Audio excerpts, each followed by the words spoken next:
Assalamualaikum warahmatullahi wabarakatuh. Perkenalkan, kami dari kelompok 8 yang beranggotakan 4 orang. Ada Ari Afriyadi, ada Muhammad Ihsan Arizki, ada Aini Ria Mega, ada Astriani, dosen pengampu Emma Agustina MPD, mata kuliah pengembangan pembelajaran IPSSD, program studi pendidikan guru sekolah dasar, Fakultas Keguruan dan Ilmu Pendidikan, Universitas PGRI Palembang. Tahun akademik 2021. Kami akan memaparkan tugas kami yang berjudul Individu dan Masyarakat. A. Konsep individu dan masyarakat. 1. Pengertian individu. Individu berasal dari bahasa Latin, yaitu individuum, yang artinya yang tak terbagi, dan merupakan kesatuan yang tak terbatas. Setiap individu memiliki ciri-ciri khas yang melekat dalam artinya, sehingga memberikan identitas khusus yang disebut kepribadian, tidak seperti kerumunan bebek.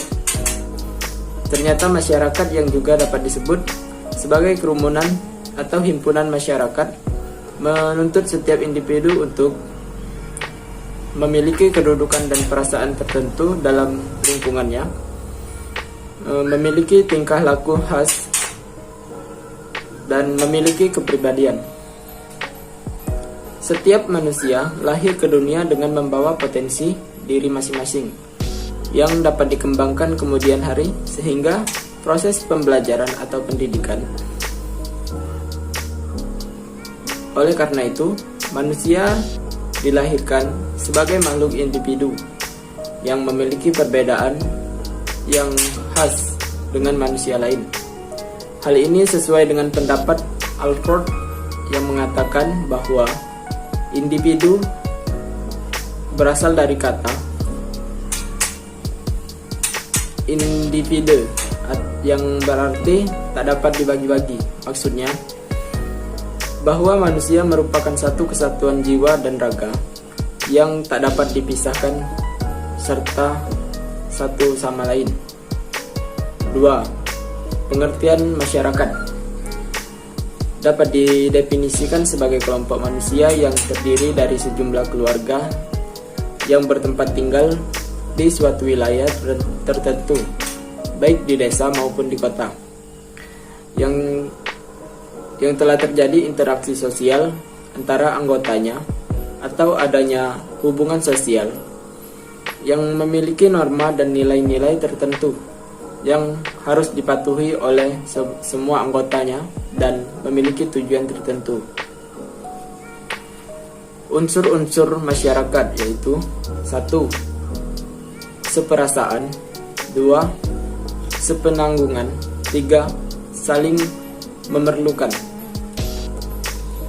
Tipe masyarakat yaitu A. Sejumlah penduduk, B. Luas, kekayaan, dan pendapatan penduduk, C. Memiliki fungsi khusus dari masyarakat setempat terhadap seluruh organisasi masyarakat yang bersangkutan. Selanjutnya, interaksi sosial. Interaksi sosial. Ada yang tahu nggak pengertian interaksi sosial? Iya, pengertian interaksi sosial. Manusia lahir sebagai makhluk sosial. Ya, kenyataan tersebut menyebabkan manusia tidak akan dapat hidup secara normal tanpa kehadiran manusia yang lainnya. Sekarang, apa saja sih ciri-ciri interaksi sosial? Ciri-ciri interaksi sosial dalam masyarakat ada 4. Yang pertama, adanya 2 orang atau lebih. Yang kedua, adanya hubungan timbal balik antar pelaku. Yang ketiga, diawali dengan adanya kontak sosial. Yang keempat, mempunyai maksud dan tujuan yang jelas. Sekarang, teman-teman tahu tidak syarat-syarat terjadinya interaksi sosial? Syarat-syarat terjadinya interaksi sosial itu ada dua. Yang pertama, kontak sosial. Yang kedua, komunikasi. Selanjutnya, bentuk-bentuk interaksi sosial. Interaksi sosial dibedakan menjadi dua bentuk, yaitu asosiatif dan disosiatif.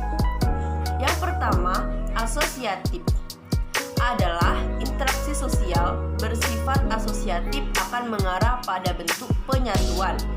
Interaksi sosial ini terdiri atas beberapa hal berikut.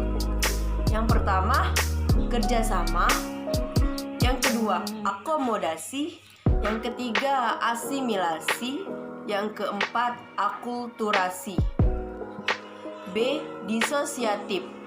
Interaksi sosial ini mengarah pada bentuk pemisahan dan terbagi dalam 3 bentuk sebagai berikut. Yang pertama, persaingan atau kompetensi. Yang kedua, kontravensi. Yang ketiga, konflik. Sekian. Ini saya akan melanjutkan penjelasan dari saudari saya tadi, Aini Diamega. Nah, di sini saya akan menjelaskan yang C, faktor bawaan dan lingkungan mempengaruhi pembentukan karakter. Ada 2 faktor yang mempengaruhi pembentukan karakter, yaitu yang pertama bawaan dari dalam diri anak, yang kedua yaitu pandangan anak terhadap dunia yang dimilikinya, seperti pengetahuan, pengalaman, prinsip-prinsip moral yang diterima, bimbingan, pengarahan, dan interaksi atau hubungan orang tua, anak, dan lingkungan yang positif.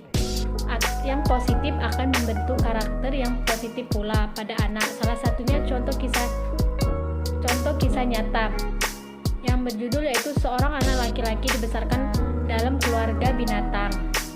Nah, contohnya yaitu si anak berjalan dengan merangkak, makan, bertingkah laku, dan bersuara seperti binatang. Karena ia tidak bisa bicara, orang yang menemukan si anak berusaha mendidiknya kembali seperti halnya anak-anak pada umumnya. Alhasil, si anak tetap memiliki pribadi seperti binatang. Karena dia sendiri kan sudah dididik oleh binatang tersebut. Jadi otomatis dia akan berperilaku seperti binatang. Jadi di sini karakter anak itu tergantung pada lingkungannya itu sendiri bagaimana. Maka dari situlah dia akan belajar apa yang orang di dekatnya itu lakukan, maka dia pun akan menirukannya kembali. D. Peranan dan fungsi siswa atau manusia sebagai individu dan individu dalam masyarakat. Tuntutan pendidikan dalam kehidupan manusia sangat kompleks. Hal ini terbukti dengan banyaknya orang yang tidak berpendidikan, status sosialnya kurang diperhatikan atau terkesampingkan. Misal dalam dunia kerja, banyak perusahaan yang menerima para pekerjanya mula-mula ditanya pendidikan terakhir. Adapun peran atau fungsi pendidikan dalam kehidupan manusia diantaranya yaitu 1. Fungsi sosialisasi. Sekolah-sekolah menyajikan kepada anak-anak gambaran tentang apa yang dicita-citakan oleh lembaga-lembaga sosialnya. 2. Fungsi kontrol sosial.